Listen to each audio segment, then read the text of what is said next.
Assalamualaikum warahmatullahi wabarakatuh. Berjumpa kembali bersama Mimin di Pawon Misteri Official. Semoga kita semua selalu mendapat lindungan Allah Subhanahu wa Ta'ala ya.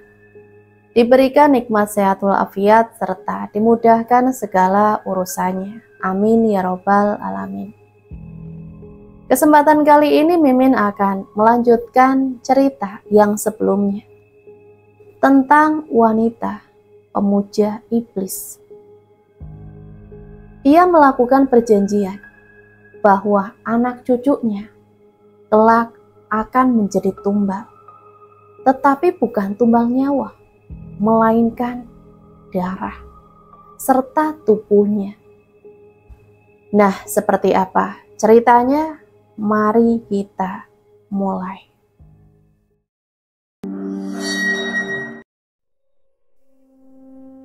Amanda terperangah melihat kondisi Nina yang terbujur lemah di atas tanah. Seekor ular belang berhasil menggigit kaki adiknya. Perempuan itu menangis terseduh, memangku sang adik dengan perasaan bersalah. Salah karena dirinya terlalu hanyut dalam suasana. Tidak ada waktu lagi bagi Amanda untuk berpikir walau sejenak. Nina harus segera ditangani oleh tabib. Jika tidak, tamat sudah riwayat hidupnya. "Rangga, ayo kita ke desa," ajak Amanda panik. Perempuan itu berjalan dengan tergesa-gesa.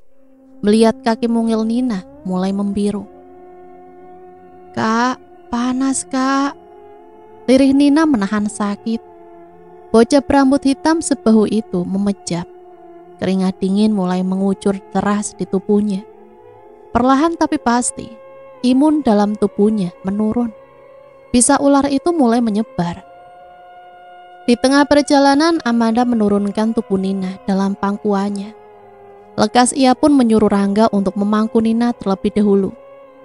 Kain sarung motif batik itu ia sobek menggunakan ranting tajam, lalu melilitkannya pada bagian betis Nina. Sebisa mungkin bisa ular itu dicegahnya agar tidak menyebar melalui pembuluh darah. Kondisi Nina semakin parah. Bocah perempuan itu mulai tidak sadarkan diri. "Ayo kak, cepat!" seru Rangga mulai panik. Bocah lelaki yang biasanya tampak tenang itu kini menekuk wajah. Alis tebal saling bertaut.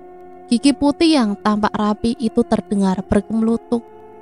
Amanda hendak memangku Nina. Dengan sigap tangan kurus Rangga menahannya. "Biar aku saja yang gendong Nina. Kakak jaga aku di belakang ya." Bocah 9 tahun itu meminta Amanda untuk menaruh Nina di punggung kecilnya. Amanda merasa tidak yakin. Dengan perasaan harap-harap cemas, menatap lekat kedua bola mata coklat terang adiknya, Rangga. "Dek, kamu yakin kuat? Perjalanan ke desa masih jauh loh. Sini biar kakak aja yang gendong adik." Tangannya sudah sigap untuk meraih tubuh Nina. "Kak Amanda tenang aja. Aku kuat kok, aku kan laki-laki. Kakak cukup jagain aku aja di belakang. Takutnya ada hewan buas nanti," kata Rangga meyakinkan. Tangan mungil Nina tampak terulur ke depan, sementara kedua kakinya digenggam erat oleh Rangga. Bocah laki-laki yang suka berburu itu menahan tangis karena tubuh Nina terasa panas. Hutan belukar dilaluinya dengan semangat membara, menerjang batu dan akar-akar panjang yang timbul di tanah. Untuk menuju desa, Amanda dan Rangga harus menyeberangi sungai yang arusnya deras sekali. Banyak bebatuan besar di sungai berair keruh itu. Gemuruh air terdengar sangat kencang. Perjalanan mereka masih membutuhkan waktu kurang lebih selama 1 jam. "Dek, sini biar kakak aja yang gendong Nina. Kamu tuntun kakak di depan ya. Arusnya deras banget soalnya," pinta Amanda lemah lembut. Tangan kurus berkulit kuning langsat itu meraih tubuh mungil Nina dalam gendongan Rangga, membuat bocah laki-laki itu berbalik menatapnya. "Tapi kak, tolong sekali ini saja. Kakak enggak mau kamu kenapa-napa. Lihat sungai itu. Tubuh kamu terlalu kecil untuk membawa Nina dengan arus sederas itu. Kamu enggak mau kan bikin kakak khawatir?" Manik hitam meneduhkan Amanda tampak berkaca-kaca, membuat Rangga tidak dapat berkata-kata. Nina sakit karena kita meninggalkannya sendirian tadi. Andai kakak enggak lengah, mungkin aja Nina masih baik-baik saja. Kali ini saja, tolong jangan membuat kakak semakin merasa bersalah. Amanda membopong tubuh Nina. Dengan erat ia berusaha melawan arus air. Rangga sudah berenang terlebih dahulu ke tepian. Tubuhnya terlalu ringan jika berjalan di atas air, sehingga mudah baginya diterjang arus. Au! Ringis Manda saat tidak sengaja menginjak batu runcing. Nafas perempuan cantik itu terengah-engah, sedikit lelah setelah berjalan menyeberangi sungai yang lebarnya 5 meter itu. Andai curah hujan tak selalu turun mengguyur hutan, mungkin arus air akan sedikit bersahabat. Mata Rangga awas memindai kaki kakaknya yang berdarah. Sini kak, biar aku saja yang gendong adik. Amanda mengangguk pasrah, karena batu kerikil membuat kakinya semakin terasa perih. Bapak, ibu, tolong adik saya. Adik saya habis dipatuk ular. Dia saat ini sangat butuh pertolongan kalian. Mohon Amanda sesampainya di desa. Ia terus saja menyambangi rumah warga satu persatu dengan mata berkaca-kaca, memohon belas kasih. Banyak pasang mata yang hanya dia memperhatikan, melihat wajah cantik Amanda yang terlihat menggoda. Tak peduli jika ia sedang kesusahan atau tidak, bagi mereka, raungan Amanda bagi tontonan yang memilukan. Orang-orang hanya berpikir bagaimana hendak menolong, sedangkan mereka saja tak mengenal perempuan cantik itu.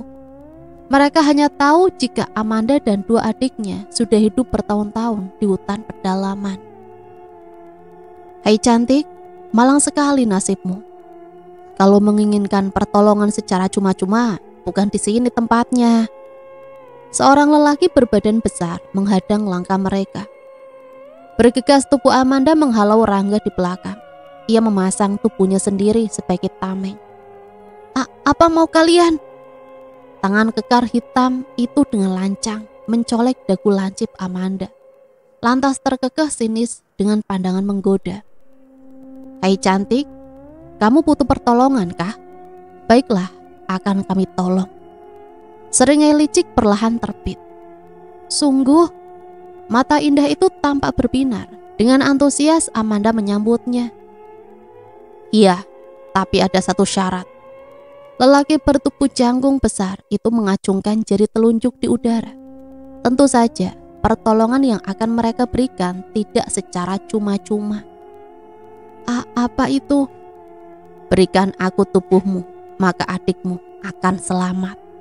Bisik lelaki jelek itu tepat di telinga Amanda. Tubuh perempuan cantik itu menegang seketika. Sumpah demi apa ia harus memberikan tubuhnya secara cuma-cuma pada lelaki jangkung berperawakan besar seperti mereka.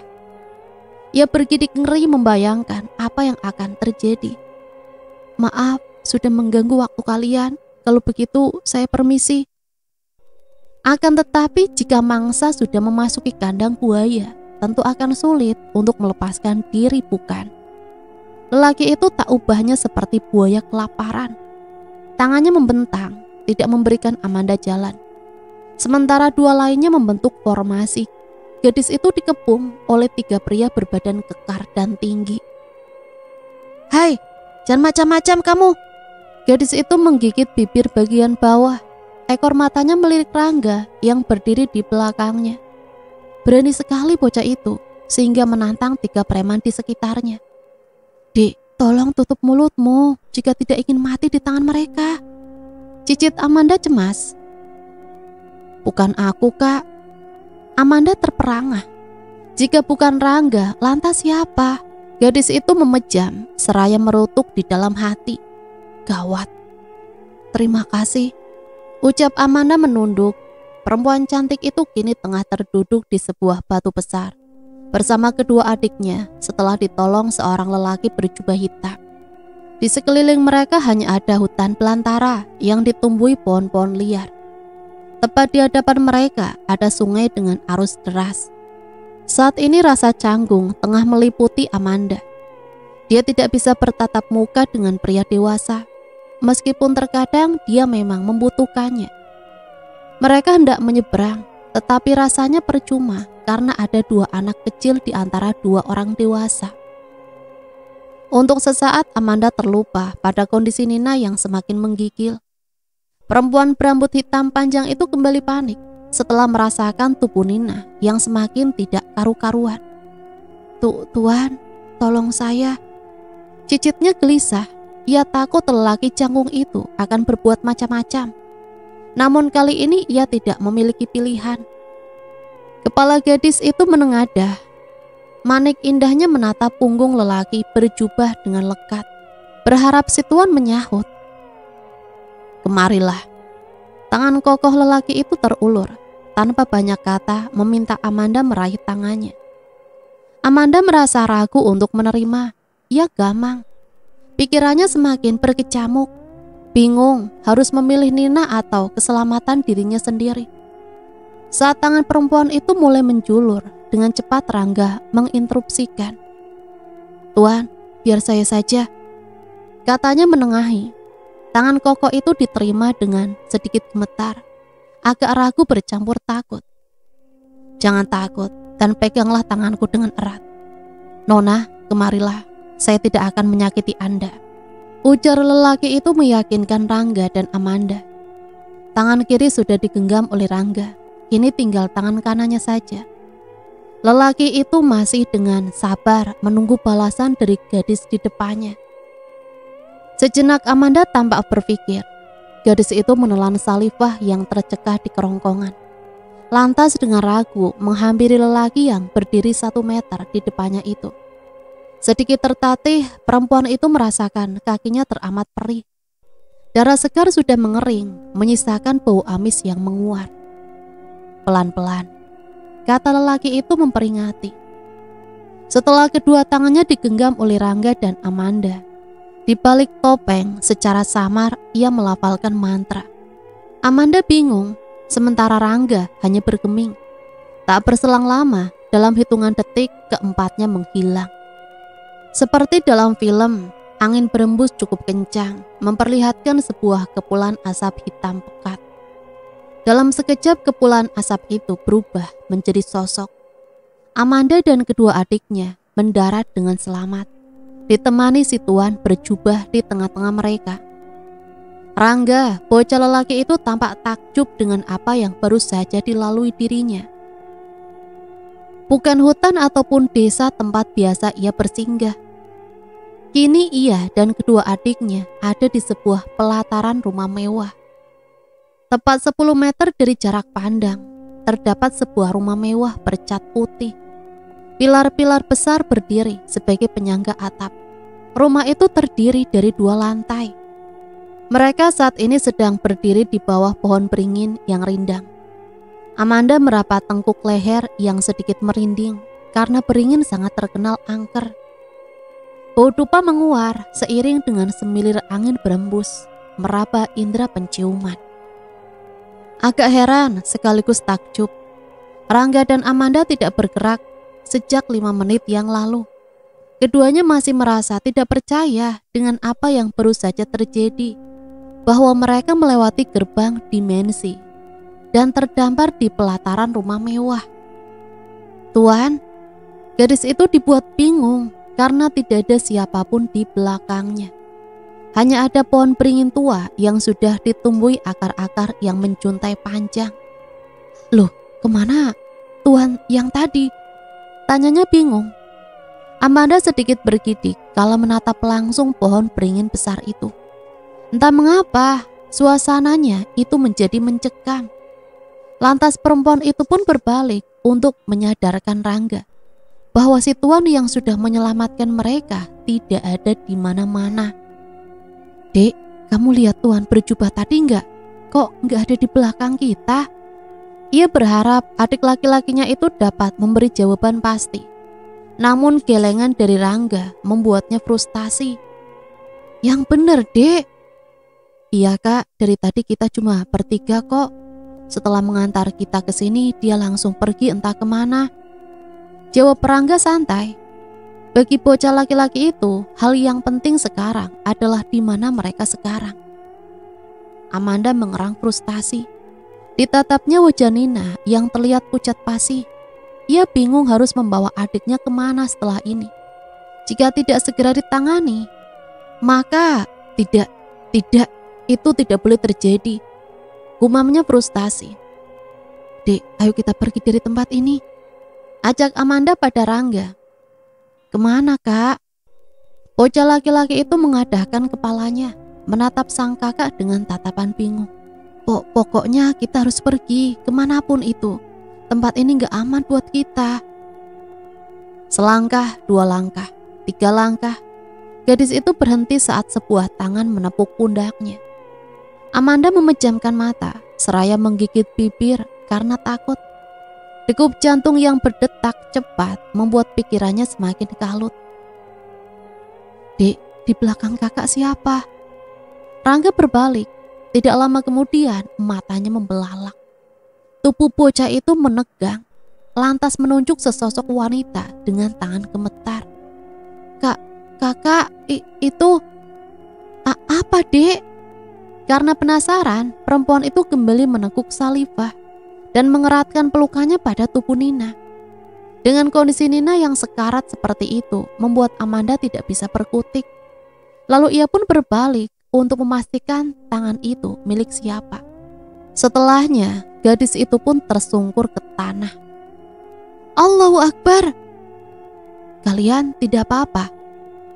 Sup daging sapi, nasi putih, ikan bakar, dan sayur mayur terhidang di atas meja besar berbentuk bulat. Jus alpukat dan puding, juga buah-buahan lengkap tersaji di meja makan. Mata bulat itu membelalak, menatap hidangan tersebut. Nyonya, apakah ini tidak berlebihan? Seorang wanita setengah abad nampak mengangguk dengan senyum manis, pertanda mengiyakan pertanyaan gadis di seberangnya. Makanlah, tidak perlu sungkan begitu. Jika perlu habiskan semua makanan ini. Kalau kurang nanti tambah lagi. Amanda dan Rangga saling beradu pandang, seraya meneguk Salifah dengan kepayahan. Makanan-makanan di depannya terlihat sangat menggiurkan. Agak segan, tetapi cacing-cacing pita di dalam perut sudah bersorak meminta jatah. Sudah sekian lama mereka tidak makan hidangan lezat seperti ini. Bahkan jika dipikirkan lagi, ini adalah yang pertama kali dalam sejarah. Sungguh. Dengan ragu kakak beradik itu meraih piring yang sudah tersedia di atas meja. Tepat di depan keduanya, Amanda mengambil piring bagian Rangga terlebih dahulu. Lantas menyendokkan nasi yang masih mengepulkan asap dengan hati-hati.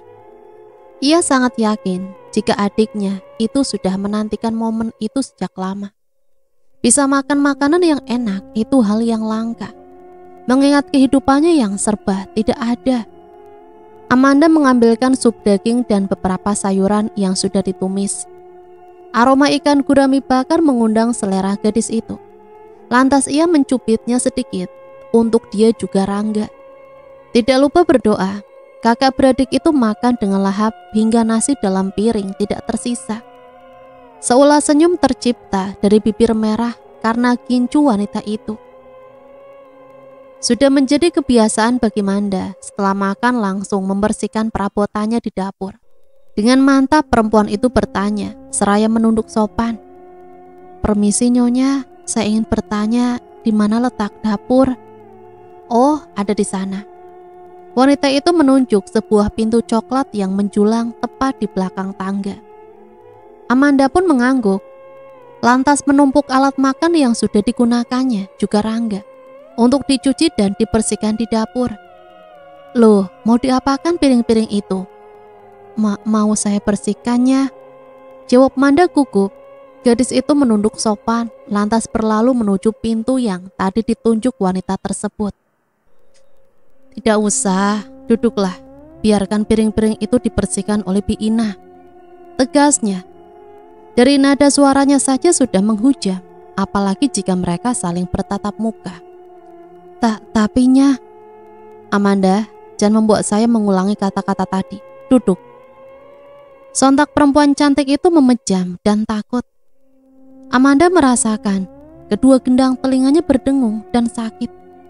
Hatinya seketika mencelos. Nada suara wanita misterius yang baru dikenalnya yang terdengar tegas. Gadis itu berjalan seraya tertunduk lesu, mengurungkan niatnya untuk ke dapur. Lantas ia pun duduk di sebelah Rangga. Sedari tadi Amanda menunduk, gadis itu meremas jemari tangannya yang sudah dibanjiri peluh. Ia masih tidak menyangka atas apa yang telah terjadi hari ini. Beberapa jam yang lalu, ia dikejutkan oleh seseorang yang menepuk pundaknya di bawah pohon beringin. Sosok itu berwujud wanita cantik, meski usianya tak lagi muda. Wanita itu sangat baik hati hingga mau menolong ia dan kedua adiknya. Saat mengetahui Nina sekarat karena dipatok ular, tanpa ragu, wanita itu memanggil dokter.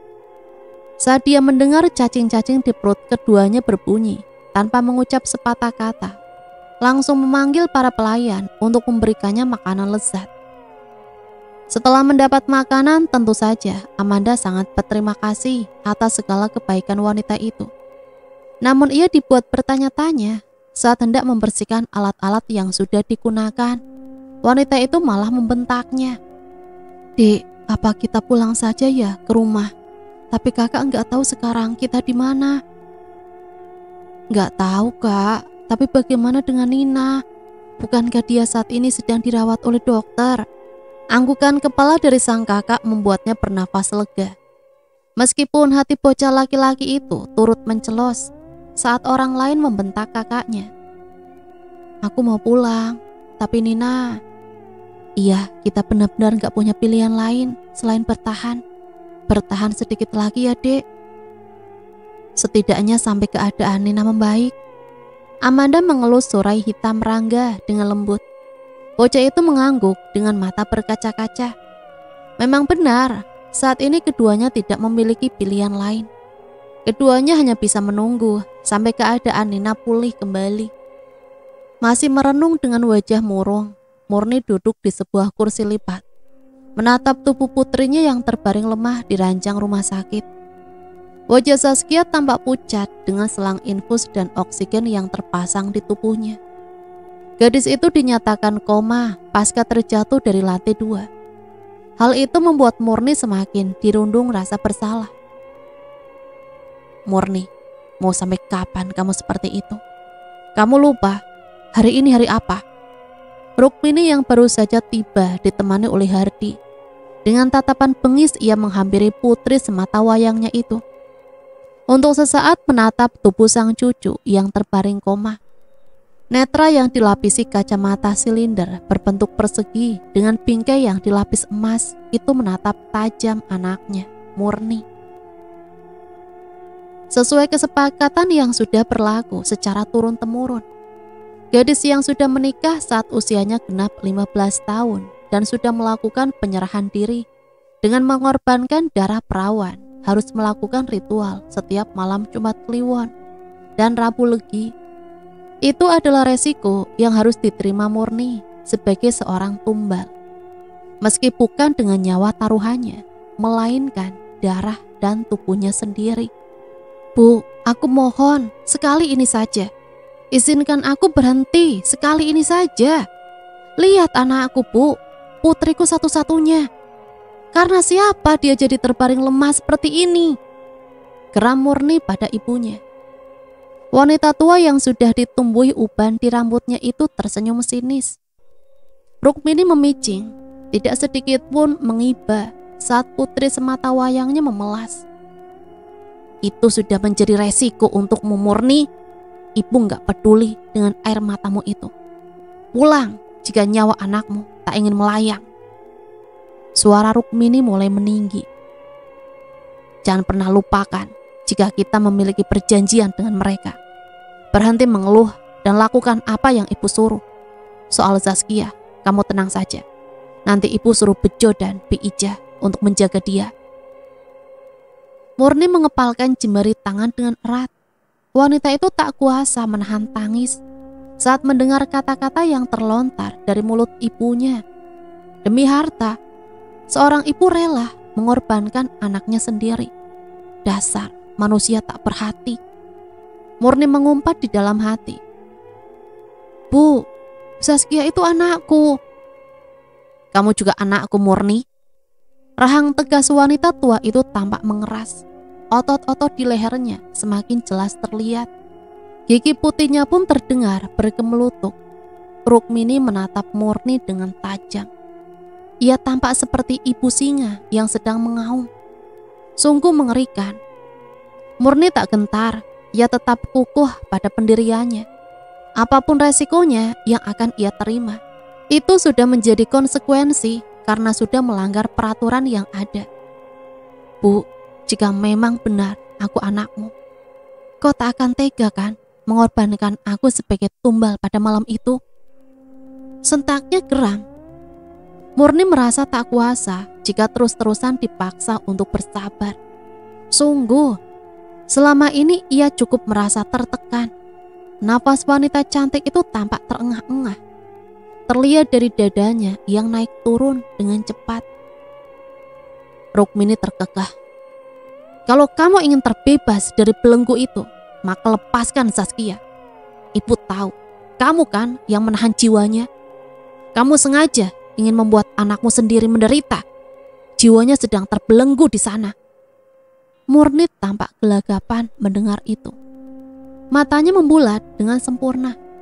Dalam hati ia mengumpat, sial. Murni, anakku, kenapa kamu tampak terkejut begitu? Benar kan apa yang ibu katakan? Kamu tidak ingin Saskia bernasib sama sepertimu, menjadi tumbal di malam pertama pernikahannya. Ibu, apa yang ibu katakan? Itu tidaklah benar. Mana mungkin aku berbuat setega itu padanya. Dia anakku, jelas-jelas makhluk itu yang membunuhnya. Elak Murni seraya memalingkan wajah dengan gelisah. Rukmini perlahan mendekat, mengikis jarak dengan Murni, meski ia menggunakan kursi roda. Sayang, kamu anak ibu. Buah jatuh tidak jauh dari pohonnya. Kamu sama liciknya denganku. Jangan pernah menampik itu. Bisik Rukmini telak. Murni semakin mengeratkan kepalan tangan yang mencengkram erat rok berwarna coklat terang dengan corak batik. Wanita itu menunduk dalam. Tidak berselang lama, kemudian terkekeh pelan. Ibu memang benar. Buah jatuh tidak jauh dari pohonnya. Apa yang kau tanam, itu yang akan kau tuai.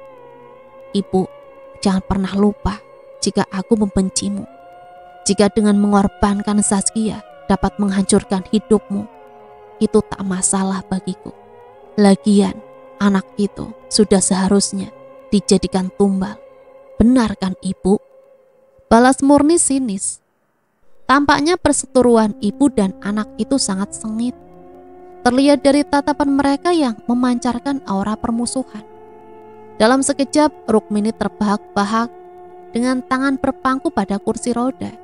Ia mengusap kasar wajahnya. Benar, kau sangat benar anakku. Kita lihat saja nanti siapa yang akan menang di sini. Kamu atau ibu. Sepertinya kamu harus bersiap menerima kekalahanmu. Ayo Hardi, biarkan istrimu membusuk di sini. Kata Rukmini mendongak, menatap wajah menantunya yang tampak datar. Tanpa mengucapkan sepatah kata, Hardi mengangguk lantas membawa ibu mertuanya itu keluar dari ruangan VIP, tempat Saskia dirawat. Selepas kepergian Rukmini, senyum wajah cantik itu tenggelam, seolah-olah tidak pernah terbit sebelumnya. Murni mengacak rambut hitam sebahunya dengan frustasi, kembali meraung merutuki diri. Saskia, tolong maafkan Bunda. Bunda terpaksa melakukan ini. Lirihnya terisak. Semirir angin berembus dengan halus. Sebuah tangan terulur pada pundak Murni yang bergetar. Wanita cantik itu menunduk dalam sambil sesekukan.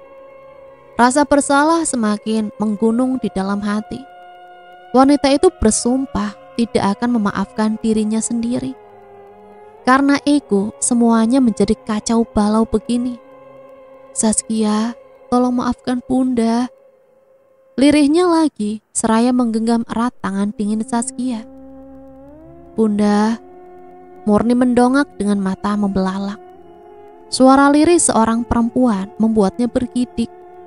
Wanita itu tampak celingukan dengan bau bergetar. Tidak ada siapapun di sekitarnya, tetapi suara itu sangat jelas terdengar. Siapa? Tanyanya gelagapan. Bunda. Lagi, Murni mengacak rambutnya frustasi. Siapa kamu? Keluar, jangan menakut-nakuti diriku. Erangnya seraya celingukan. Mata wanita itu tampak sembab, dengan seraut wajah ditekuk. Penampilan Murni semakin kacau balau. Siapapun itu, keluar! Ini aku, Bunda. Murni terperangah dengan nafas memburu. Tubuhnya terjatuh ke lantai. Mata wanita itu mendelik tajam, dengan mulut menganga dan tangan terkepal. Kamu? Sepulang dari kantor, pemuda tampan berhidung bangir itu tidak langsung pulang ke rumah. Tubuh gagahnya masih lengkap dibalut kemeja putih. Dengan menaiki mobil sedan hitam membelah jalanan kota kenanga. Jingga semakin terlihat pekat di angkasa. Jalanan kota terlihat lenggang daripada biasanya. Keheningan semakin merajalela. Matahari sudah tenggelam di ufuk barat sana. Untuk mengusir sepi, Arga menyalakan radio mobil dan mendengarkan senandung lagu dangdut. Akan tetapi, saat asik bersenandung, tiba-tiba saja ia dikejutkan dengan seekor kucing hitam yang menyeberang jalanan. Hal itu membuat Arga menghentikan laju mobilnya secara mendadak. Sial! Umpatnya kesal seraya memukul setir. Orang bilang kucing hitam akan membawa kesialan bagi siapa saja yang melukai atau menjumpainya. Oleh karena itu Arga dibuat cemas. Awas mata tajam itu menatap sekeliling. Namun kucing hitam itu tidak ia temukan dimanapun. Padahal ia sudah melongok ke kolong mobil dan sekitarnya. Kemana kucing itu pergi? Tanyanya bingung setelah turun dari mobil. Pemuda itu mengacak rambut hitam pekatnya dengan frustasi. Bisa gila dirinya jika memikirkan kemana kucing itu pergi. Sementara di sekitar itu hanya ada pohon sawit. Padahal ia jelas mendengar suara dentuman keras seperti suara tabrakan. Entahlah. Pemuda itu masuk kembali ke dalam mobil dengan perasaan harap-harap cemas. Setelah duduk kembali dan bersiap mengambil alih kemudi, pemuda itu merapat tengkuk lehernya yang meremang. Semilir angin berembus membelai tengkuknya. Begitupun dengan bau anyir darah dan bau bangkai. Padahal tidak ada mayat di sana. Arga hanya seorang diri. Tetapi ia merasa seperti ada sepasang mata tengah menatapnya dengan tajam di kejauhan. Lagi, Arga melongok ke kiri dan ke kanan. Tidak ada siapapun. Sejenak, Arga menghembuskan nafas kasar seiring dengan debaran dada yang tidak berirama. Semua sudah ia periksa, kecuali satu, arah belakang. Perlahan pemuda itu berbalik, melongok ke belakang mobil untuk memastikan sesuatu. Alangkah terkejutnya ia saat melihat sepasang mata tengah menatapnya dengan tajam. Sosok perempuan berbaju kebaya Kartini dengan noda merah seperti darah di bagian lengan dan pundaknya. Sosok itu hanya terlihat separuh saja dan bersembunyi di balik pohon sawit, menampakkan sorot mata yang tajam dan cekung, seperti kosong dan bolong. Arga menelan salivah yang seolah tercekat di tenggorokan. Ia kembali menatap depan, namun kali ini dikejutkan dengan sesosok kakek-kakek tua yang membungkuk dan melambaikan tangannya ke udara. Arga meraba dada dan mengelusnya pelan, karena dibuat syok oleh dua sosok misterius yang menyapanya di depan. Pemuda itu merasa janggal dengan kejadian yang menimpanya hari ini. Tetapi ia menelan rasa takutnya mentah-mentah. Untung saja jantungnya tak copot atau berhenti berdetak. Ia bersyukur masih bisa bernafas dengan lega. Arga turun dari mobil, menghampiri si kakek yang membungkuk dengan tangan yang bertumpu pada tongkat kayu. Arga membungkuk sopan dengan senyum ramah pada orang tua itu, meskipun ia tidak mengenalnya. kakek mau kemana? Butuh bantuan kah? Kenapa di sini sendirian? Cucuku, hati-hati di jalan. Kamu memiliki pesona yang dapat memikat mereka. Arga mengernyitkan dahinya mendengar ucapan kakek tua yang memakai baju kebaya dan belangkon batik di kepalanya. Mirip seperti orang Jawa, tapi daerah itu bukan tempat mereka. Maksud kakek? Deringan ponsel membuatnya terpaksa merogoh kantong celana bahan hitam yang ia kenakan. Arga kembali membungkuk seraya izin mengangkat telepon pada kakek tersebut. Si kakek tidak menjawab, membuat Arga mengangguk dengan bahu terangkat. Antara iya dan tidak, pemuda itu berjalan sedikit menjauh untuk mencari sinyal. Dalam dering panggilan kedua, Arga mengangkatnya. Ternyata itu Rukmini. Alis hitam dan tebal itu mengernyit. Untuk apa nenek Zaskia menelponnya jam segini? Halo nek? Halo nak Arga? 10 menit waktu yang Arga habiskan untuk menelpon. Pemuda itu berbalik dan melanjutkan perjalanannya untuk pulang. Gagal sudah. Semua rencana yang sudah ia rencanakan dari jauh-jauh hari untuk menemui sang kekasih dihancurkan dalam waktu 10 menit oleh Rukmini. Arga kembali dibuat bingung oleh keadaan yang semakin gelap dan sepi. Sosok kakek itu menghilang seolah ditelan jelaga sunyi. Padahal dilihat dari usianya, langkah kaki kakek itu tidak kokoh lagi. Akan membutuhkan waktu yang sangat lama untuk dia berjalan meninggalkan mobil Arga yang terparkir di tepi jalan. Pemuda itu kembali ke dalam mobil, lantas melanjutkan sedan hitamnya di atas kecepatan tinggi. Sudah 2 pekan ini ia memupuk rindu pada sang kekasih karena kesibukan di kantor dan juga mengurus acara pernikahannya dengan Zaskia. Pemuda itu harus menahan diri untuk tidak pergi. Persetan dengan apa yang Rukmini katakan, ia tidak ingin mengindahkannya sama sekali. Zaskia masih terbaring koma setelah loncat dari lantai 2. Waktu itu katanya. Apa peduli dia? Arga sama sekali tidak menaruh rasa, bahkan simpati pada gadis itu. Zaskia bukan segalanya dalam hidup Arga. Dia hanya seorang bocah labil yang sudah merusak masa lajang juga hubungannya. Arga membenci itu. Ia teramat mencintai kekasihnya, meskipun tidak memungkinkan untuk bisa merajut kasih hingga ke jenjang yang lebih jauh. Kasta dan harta yang menjadi jurang pemisah antara Arga dan kekasihnya. Pemuda itu menambah kecepatan laju kuda besinya dengan tangan mencengkram setir sangat kuat. Lagi-lagi pemuda itu dikejutkan dengan sesuatu hal tidak terduga. Sesosok perempuan yang memakai kebaya abu tengah menghadangnya. Arga membanting setir untuk menghindari tabrak lari pada sosok itu. Namun naas, pemuda itu malah menabrak pohon sawit hingga mesin mobilnya mengepulkan asap pekat. Sosok perempuan dengan poni yang menutupi sebagian wajahnya itu menyeringai, lantas menghilang diterpa kabut angin. Kembang 7 rupa, 3 buah dupa, lilin yang membentuk lingkaran, juga air dalam baskom yang terbuat dari stainless sudah tersaji dalam kamar bernuansa merah muda itu. Buah-buahan, segelas kopi dan kelapa tua, juga kepala kambing turut tersaji di atas sampan. Mulut Rukmini tidak henti-hentinya merapalkan mantra. Dengan kaki bersilah, ia memejam. Tampak kedua tangannya ditaruh di atas paha, sedangkan Hardi duduk di belakang wanita itu sebagai pengikut setia. Wahai penguasa kegelapan yang agung, ku persembahkan sesajen padamu. Hadirlah, hadir dan berikan kami kedamaian dan kesejahteraan. Nikmat hidup, begitupun kekayaan, perjanjian yang terikat secara turun-temurun. Kami menyembahmu sebagai pengganti Tuhan. Gemuruh angin tampak berhembus dengan kencang. Usai merapalkan mantra pemanggil, terdengar gelak pembahana. Sesosok hitam tinggi dan berbulu. Rukmini menunduk hormat. Wanita itu mengambil belati dan mengiris pergelangan tangannya sendiri sebagai bentuk persembahan sekaligus pergantian karena murni menolak menjadi pengikut kali ini.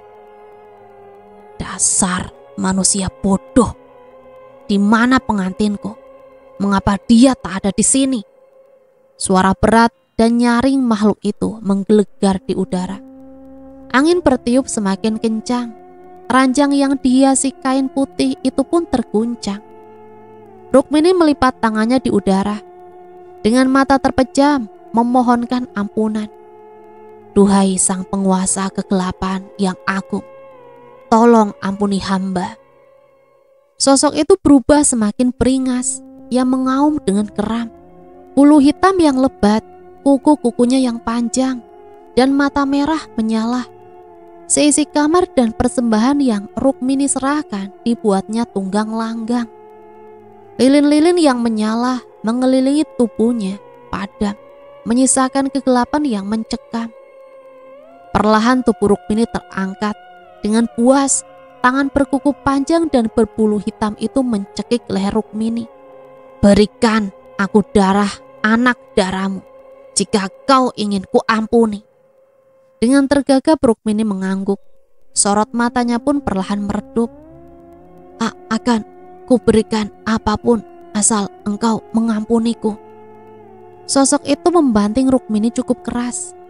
Punggung wanita itu membentur lemari usang. Rukmini terbatuk-batuk, darah segar keluar dari mulutnya. Jika kau ingkar, kau akan menerima akibatnya sendiri. Dasar manusia bodoh. Lantas sosok itu perlahan menghilang di udara, meninggalkan kamar khusus ritual yang sudah porak-poranda. Dia merutuki kebodohannya dalam hati. Andai murni tidak berbuat gegabah, saat ini kondisinya pasti baik-baik saja. Tangannya mengepal dengan keram, lantas menatap Hardi dengan tajam. Hardi, tolong urus istrimu itu. Dasar manusia tak berguna. Pria itu mengangguk patuh dengan wajah datar tanpa ekspresi. Tunggu apa lagi? Cepat pergi dan beri istrimu itu pelajaran. Titahnya pada Hardi. Baik bu, jawab Hardi pelan, kemudian berlalu meninggalkan ruangan itu. Tanpa Rukmini menyeringai tipis. Tidak lama mengadu kesakitan, tubuhnya terasa remuk setelah terpelanting cukup keras. Makhluk itu benar-benar kejam.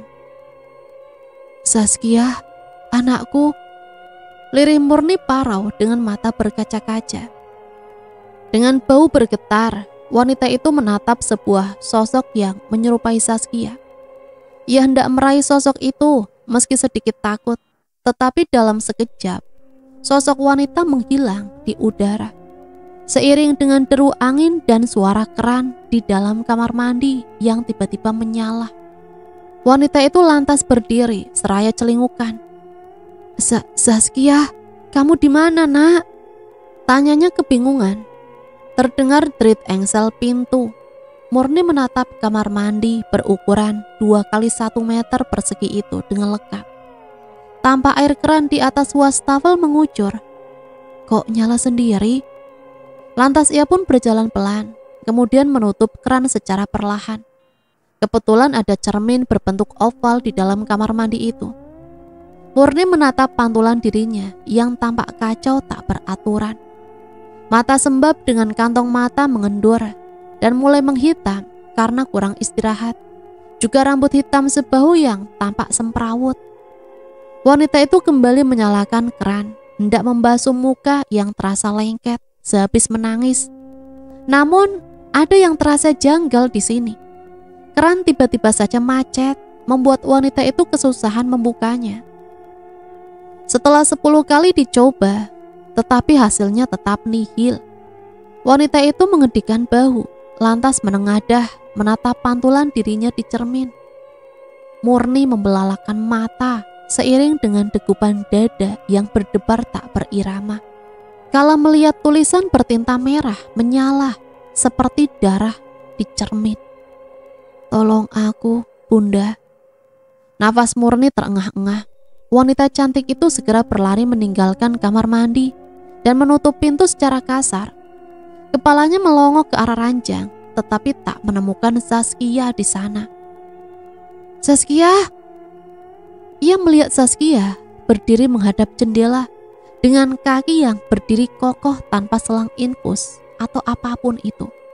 Ia memandang dengan heran, padahal jelas-jelas beberapa menit yang lalu gadis itu masih terbaring koma di ranjang pasien. "Bunda, sakit. Tolong aku, Bunda. Sakit sekali." Murni bergeming. Sesosok gadis bergaun putih itu memanggilnya Bunda dengan tubuh yang dipenuhi darah. Sosok itu berjalan sempoyongan seperti orang mabuk. Rambut hitam panjang menutupi wajah dengan leher yang mengucurkan darah. Mata Murni membelalak sempurna. Darah segar membasahi wajahnya.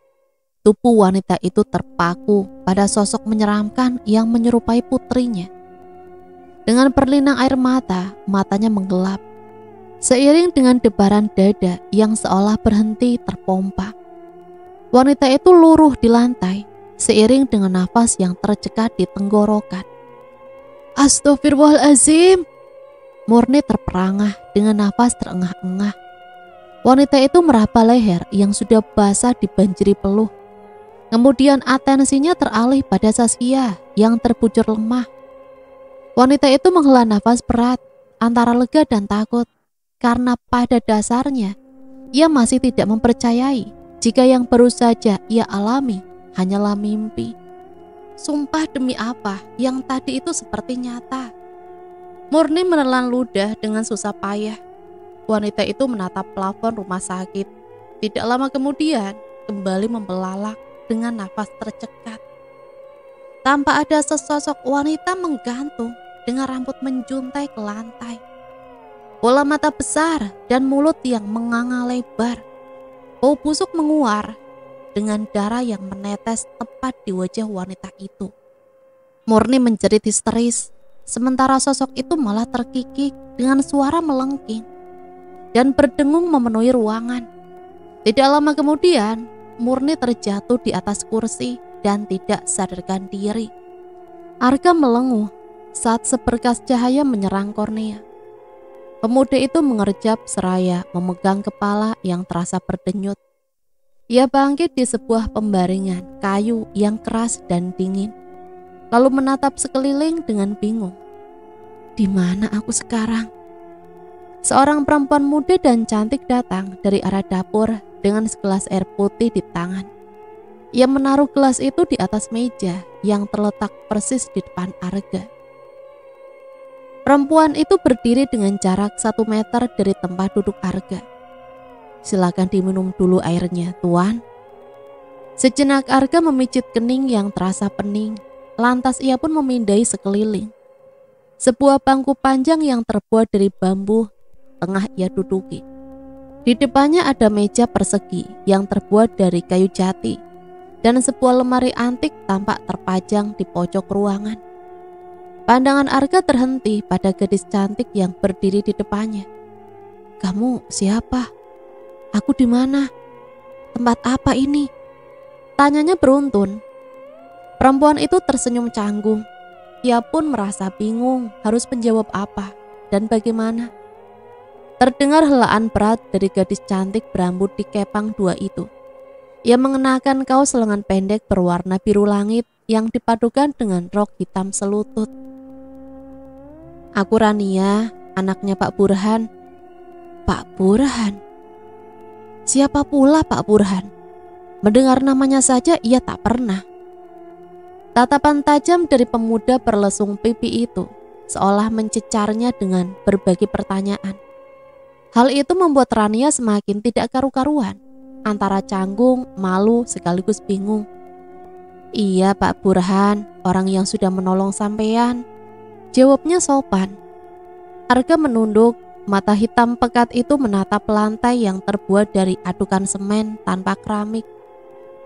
Sejenak berpikir, mengingat-ingat hal apa yang menimpanya sebelum terdampar di sini. Satu hal yang Arga ingat sebelum ia tidak sadarkan diri. Bisikan halus dari sesosok perempuan berbaju kebaya dengan darah di tubuhnya. "Kamu milikku," bisik sosok perempuan itu. Mengingat itu membuat Arga meraba tengkuk leher yang meremang secara tiba-tiba. Ia bergidik ngeri saat membayangkan wajah cantik yang separuhnya sudah rusak dan dipenuhi darah. Sosok yang berbisik lirih dengan seringai licik. Sosok yang terus-menerus memperhatikannya dari kejauhan. Sosok misterius yang membuatnya kecelakaan. Kemarin saya tidak sengaja menemukan kamu pingsan di tengah hutan. Mobil yang kamu tumpangi masuk ke dalam parit. Suara berat seorang pria membuat alis Arga mengernyit. Parit di tengah hutan? Enggak mungkin. Jelas-jelas kemarin aku menabrak pohon sawit. Pemuda itu bergelut dengan pikirannya yang berkecamuk. Kemudian ia pun mendongak. Tapi Pak, saya tidak pernah masuk ke hutan, apalagi parit. Jelas-jelas kemarin saya melewati kebun sawit. Sanggahnya seraya bangkit dari duduk. Pemuda itu tidak mengerti dengan apa yang Pak Burhan ucapkan. Ia berani bersumpah demi Tuhan bahwa yang kemarin itu benar adanya.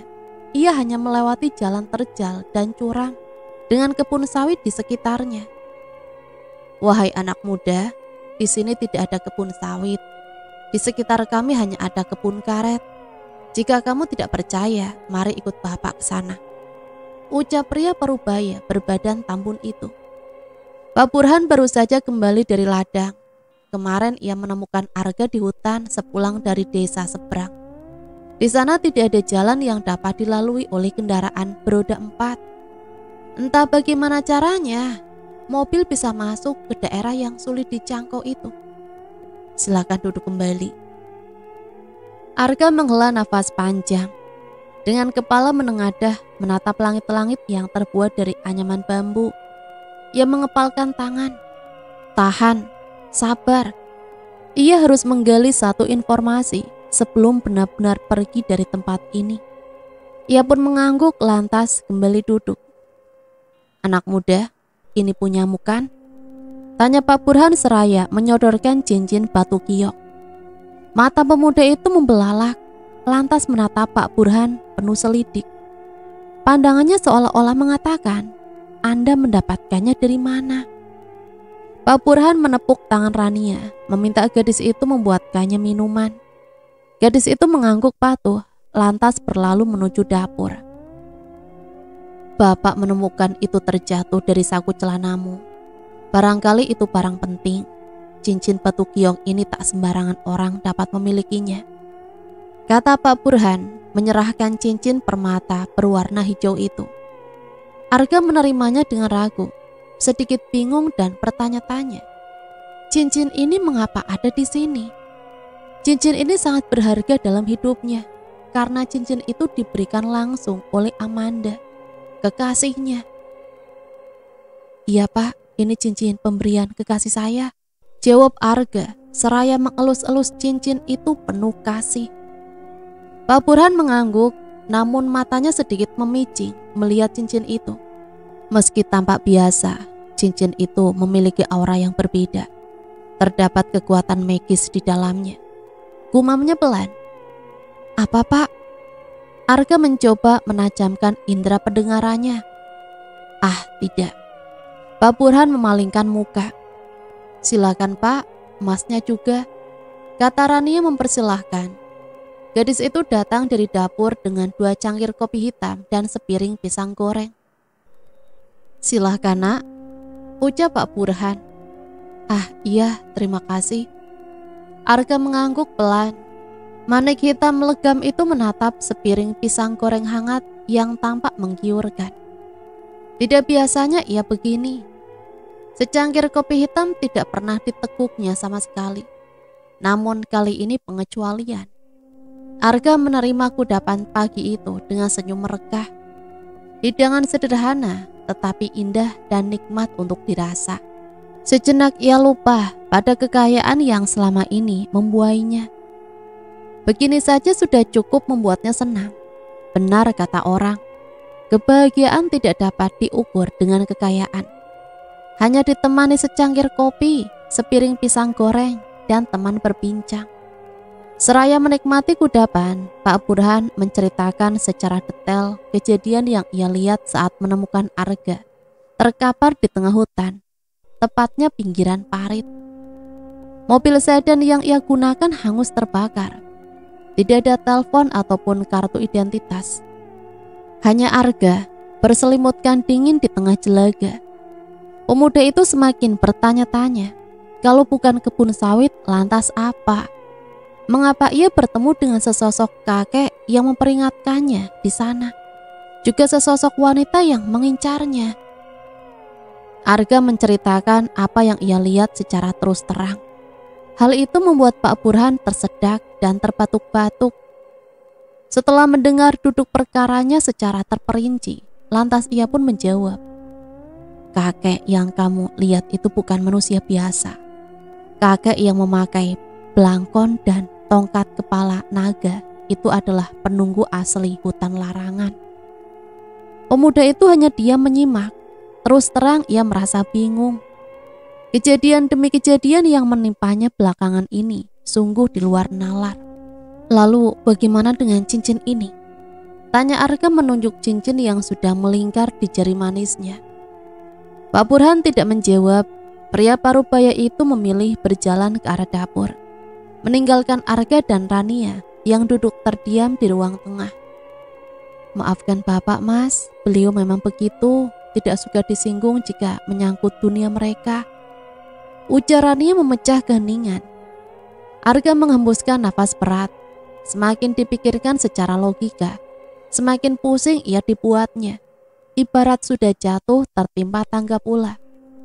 Pemuda itu mengabaikan Rukmini demi sang kekasih.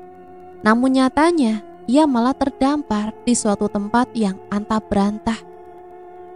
"Iya, tidak apa-apa," jawabnya. Matahari sudah merangkak naik ke peraduan. Malam sudah menjelma, tetapi Rania masih sibuk mengerjakan tugas sekolah di kamarnya. "Rania, tidurlah, sudah malam." Rania menoleh ke belakang, menatap sang bapak sambil tersenyum. "Dikit lagi, Pak, tanggung." "Ya sudah, selesaikan dulu PR-nya. Tapi jangan tidur kemalaman ya, tidak baik buat tubuh." "Siap, Pak." Di ruang tengah Arga nampak termenung seraya memainkan cincin batu giok miliknya. Pemuda itu berpikir keras tentang kejadian demi kejadian janggal dalam hidupnya setelah mengenal Zaskia. Entah benar atau tidak, ia meyakini bahwa kehidupannya sudah tidak sedamai dulu. Belum tidur, Pak Burhan menghampiri Arga yang terduduk di bangku panjang. "Belum, Pak." Lelaki parubaya itu menjatuhkan bobot tubuhnya di kursi dengan tangan yang memegang secangkir kopi. Setelah keluar dari kamar Rania, ia membuat kopi terlebih dahulu di dapur. "Kamu pasti kepikiran ya soal asal-usul cincin ini?" tebak Pak Burhan. Wajah Arga tampak terkejut. Benar, ia tidak menampik hal itu. Semakin banyak kejadian janggal yang menimpanya, semakin banyak pula tanda tanya besar yang muncul di kepalanya. "Saya hanya kepikiran, kenapa sosok perempuan itu mengincar saya? Kenapa kakek itu memberitahu saya tentang mereka? Saya hanya bingung karena tidak pernah mengalami kejadian mistis seperti ini sebelumnya," ucap Arga seraya menghela nafas. Pak Burhan menyeruput secangkir kopi dengan nikmat. Selagi asapnya masih mengepul hangat, lelaki tambun itu menatap Arga sekilas. Lantas pandangannya tertuju pada jendela ruang tengah yang terbuka. "Lihatlah ke sana," tunjuknya ke arah jendela. Arga mengernyit. Ia memutar kepala, mengikuti ke arah mana jemari telunjuk Pak Burhan. Mata pemuda itu membelalak sempurna. Jantungnya pun seolah-olah berhenti berdetak. Kerongkongan pemuda itu tercekat saat iris hitam pekatnya menatap sesosok wanita berbaju putih tengah menatapnya dengan tajam. Dia, ya, dia salah satu makhluk yang mengincarmu, Nak Arga.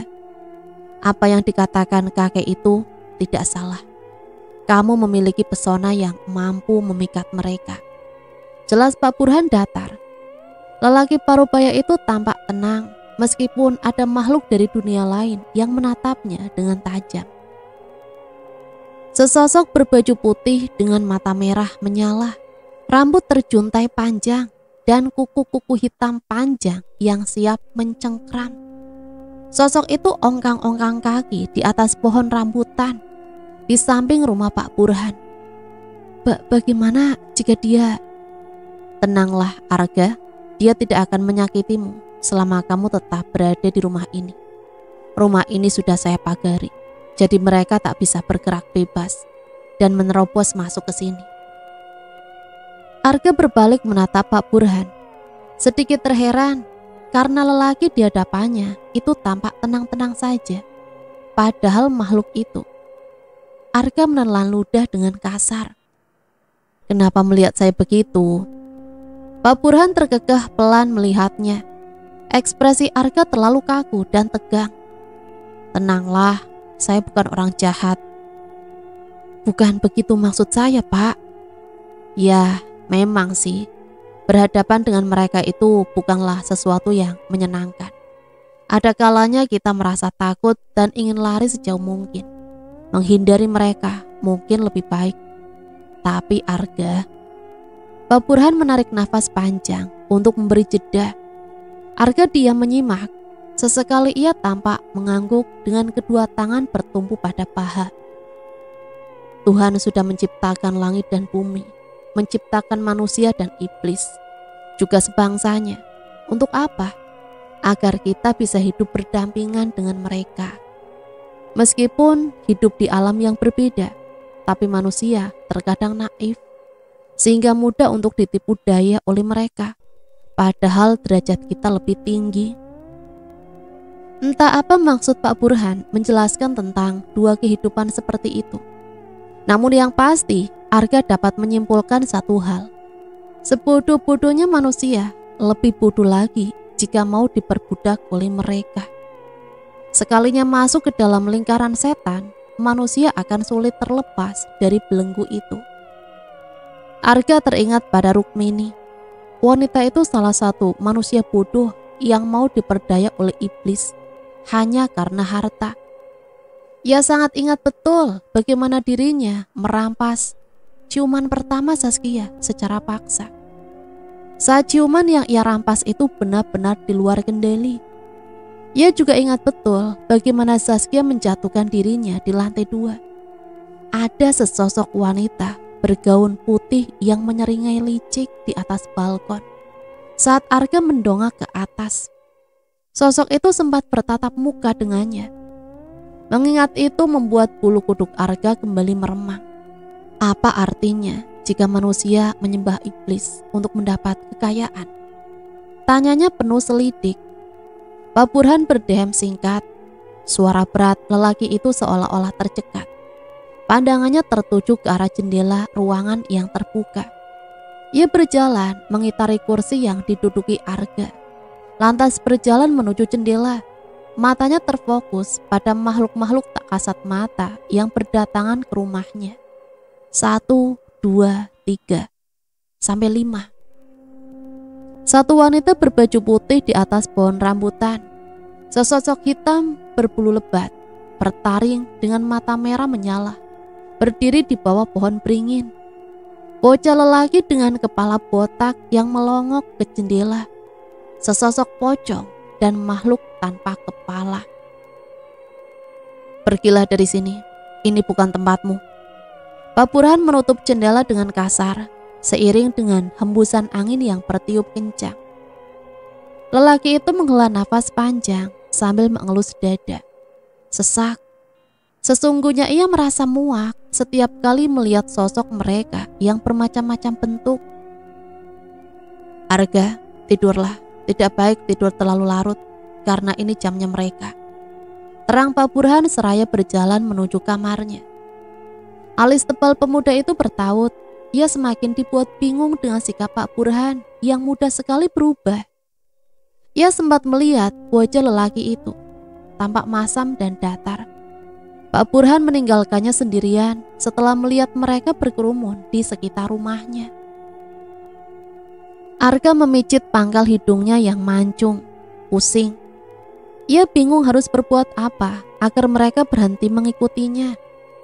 Arka hanya ingin kembali hidup normal, bebas melakukan aktivitas apapun tanpa terganggu oleh kehadiran mereka, yang kadang tampak menyeramkan meski tidak berbuat apa-apa. Pemuda itu lantas berbaring di atas kursi panjang dan dingin itu, hanya bermodalkan satu bantal dan selimut tebal pemberian Rania. Ia mulai memejam seiring dengan suara-suara bising di luar yang mengganggu telinganya. "Kak, adik kapan bangunnya?" tanya Rangga dengan wajah memelas. Bocah 9 tahun itu menatap tubuh Nina yang masih terlelap di atas pembaringan. Sudah 3 hari bocah itu terbaring dengan mata tertutup. Amanda hanya menggeleng. Bahu perempuan cantik itu tampak bergetar. Ia memeluk Rangga dengan erat, merasa dirinya gagal menjaga sang adik. Dokter bilang racun itu sudah menyebar ke seluruh tubuh Nina karena telat mendapatkan pertolongan pertama. Perban yang diberi Amanda tempo lalu sama sekali tidak membantunya. Kaki Nina kian hari kian membiru, tubuhnya terasa dingin dan kaku. Sekarang dia bernafas saja harus menggunakan alat bantu. Bagaimana jika Nina tidak bisa diselamatkan? Tidak akan. Nina anak yang kuat. Ya, adikku, gadis yang kuat. Amanda terseduh dengan hati yang tercapik-capik. Perempuan itu menggeleng guna mengusir pikiran-pikiran negatif yang terus saja berkecamuk. Ia tidak ingin adiknya kenapa-napa, sungguh. "Manda, boleh ikut saya sebentar?" pinta Bu Sukma, wanita berhati baik yang sudah berjasa dalam hidup Amanda. Gadis itu menoleh ke arah pintu, di mana Bu Sukma berdiri. Perempuan cantik itu mengangguk, lantas menghampiri Bu Sukma, seraya mengusap kasar air mata di pipinya. "Ada apanya?" tanyanya setelah sampai di depan pintu. Tampak wanita itu menghela nafas panjang. Ia memicing saat mendengar Amanda masih memanggilnya nyonya. "Harus berapa kali saya katakan, jangan panggil saya nyonya. Kamu tahu kan, saya tidak suka mendengar itu." Dengusnya menatap Amanda tajam. Perempuan itu mengangguk. Usia yang masih terbilang belia membuatnya segan. Maafnya, Amanda." Geram Bu Sukma seraya mengepalkan tangan. Amanda menunduk dalam. Ia meremas kedua jemari tangannya dengan gelisah, merasa tidak enak karena Bu Sukma orang yang baik. Lalu saya harus bagaimana?" tanyanya dengan alis bertaut. Bu Sukma tersenyum meraih tangan Amanda yang sudah dipenuhi keringat, lalu berucap, "Panggil saya Ibu." Amanda mendongak, masih dengan alis bertaut. Ia menatap wanita cantik di depannya. Ibu, tapi kenapa?" tanyanya gagap. "Karena mulai sekarang kamu adalah anak Ibu." Jawab Bu Sukma santai. Tapi sudah, gak apa-apa." Tangan halus itu mengusap lembut pipi Amanda dengan penuh kasih sayang. "Ayo ke bawah, Ibu mau mengenalkan kamu pada seseorang." Ajaknya menarik tangan Amanda. Antara senang dan terharu, bulir bening di pelupuknya kembali jatuh membasahi pipi. Gadis itu mengerjap lantas mengangguk dengan seulas senyum. Ia menyambut hangat uluran tangan Bu Sukma. Meski tahu tidak ada ikatan darah di antara keduanya, hal itu sudah cukup membuat Amanda bahagia, karena sudah lama ia merindukan kehangatan pelukan seorang ibu. Sesamanya di bawah, Bu Sukma menarik tangan Amanda menuju ruang tamu. Di sana tampak seorang pria tengah terduduk membelakangi, membuat gadis itu bertanya-tanya dalam hati, siapa dia? "Aldo?" Suara lembut Bu Sukma membuyarkan lamunan gadis itu. Amanda tertegun, menatap sesosok gagah yang tersenyum menyambut kedatangannya bersama Bu Sukma. Dibilang muda sudah tidak, tetapi garis wajahnya masih tampak kencang dan awet muda. Pria itu memakai baju kemeja kotak-kotak. Itu terlihat seperti pria berumur 30 tahunan. "Ibu, apa kabar?" tanya pria itu seraya meraih tengkuk tangan Bu Sukma dan menciumnya tajam. Amanda diam memperhatikan. Gadis bertubuh langsing itu menatap seraut bahagia di wajah Bu Sukma. Wanita itu tampak mengelus pundak Aldo dengan penuh kasih sayang. "Kabar ibu baik, nak. Kamu gimana?" Wanita setengah abad lebih itu memberi instruksi pada Aldo untuk duduk kembali. Begitu juga dengan Amanda. Ia menyuruh gadis remaja itu duduk tepat di sampingnya. "Amanda, kenalkan ini Aldo, anak ibu. Dan Aldo, kenalkan ini Amanda. Cantik kan?" Pria bernama Aldo itu mendongak. Mata coklat pekat itu menatap Amanda dengan lekat. Sejenak tertegun, lalu seulas senyum pun tersungging. Manis, apalagi dengan kumis tipis yang melekat di wajahnya.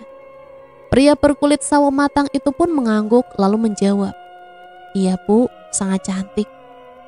Amanda hanya mampu tertunduk dengan wajah tersipu malu. Meski tahu umur mereka terpaut jauh, entah kenapa darahnya seolah mendidih.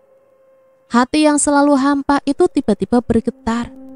Ia tergerak untuk mencuri-curi pandang.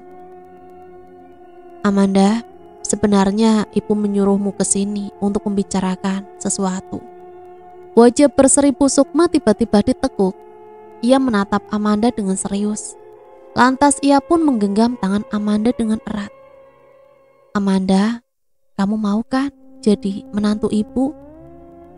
Mata lentik itu membelalak. Amanda terperanjat. Ia menarik tangannya yang digenggam Bu Sukma dengan kasar. Ia masih mencoba mencerna apa yang dimaksudkan oleh wanita di sampingnya. Maksudnya ibu apa?" Tanyanya tak paham. Bu Sukma menghela nafas panjang. Ekor matanya menunjuk tubuh tegap Aldo yang tampak membungkuk. Lelaki di depannya itu tengah melipat kedua tangan yang bertumpu pada lutut. Dia diam menyimak, menunggu sang ibu melanjutkan kata-katanya. "Iya, mungkin kamu kaget karena ibu nggak memberitahu ini sebelumnya. Tapi ibu sangat menginginkan seorang cucu. Aldo sudah lama menikah, tapi istrinya belum memberi keturunan. Ibu harap kamu bersedia dengan jaminan kamu dan adikmu akan hidup serba kecukupan," paparnya. Amanda membuang muka. Ia menekuk ludah karena tiba-tiba saja tenggorokannya tercekat. Dadanya terasa bergemuruh. Ia mengepalkan tangan dengan mata memejam. Gadis itu menarik nafas dalam-dalam, lalu menghembuskannya secara perlahan. "Apa artinya jika aku menerima pinangan Bu Sukma? Aku, Rangga, dan Nina tak akan lagi hidup menderita. Kalau begitu..." Tapi tunggu dulu. Ajakan Bu Sukma mengingatkanku pada sesuatu. Apa iya?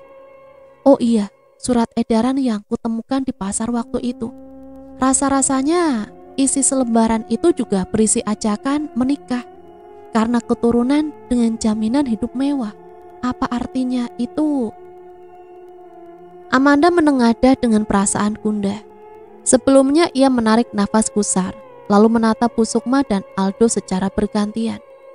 "Apakah kalian pernah menyebarkan surat edaran tentang ajakan ini?" Pertanyaan Amanda membuat Bu Sukma mengernyit. Wanita itu tampak berpikir, lantas menatap Aldo sejenak. Lama berpikir membuat ia tersentak girang. "Ah iya," serunya seraya menjentikan jemari. "Yang ini kan?" Tanyanya setelah merogoh kolong meja ruang tamu itu. Mata Amanda membelalak. Kertas pucat berwarna kuning kecoklatan dengan tulisan tangan dan sebuah informasi yang pernah membuatnya bimbang. Ya, tidak salah lagi. Ia masuk ke dalam rumah yang tepat. "Iya Bu, surat itu." Tunjuknya mengangguk. Melihat wajah antusias Amanda membuat Aldo dan Bu Sukma tersenyum sinis. Kita menemukan mangsa yang tepat. Keduanya tampak manggut-manggut sebagai kode isyarat. Nah teman-teman, ceritanya sampai di sini dulu ya. Masih ada satu part lagi. Bagaimana nasib Amanda dan Saskia selanjutnya? Dan apa sih hubungan mereka? Sampai di sini saya pamit undur diri. Mohon maaf apabila banyak salah kata. Sampai berjumpa lagi di part akhir. Matur nuwun. Wassalamualaikum warahmatullahi wabarakatuh.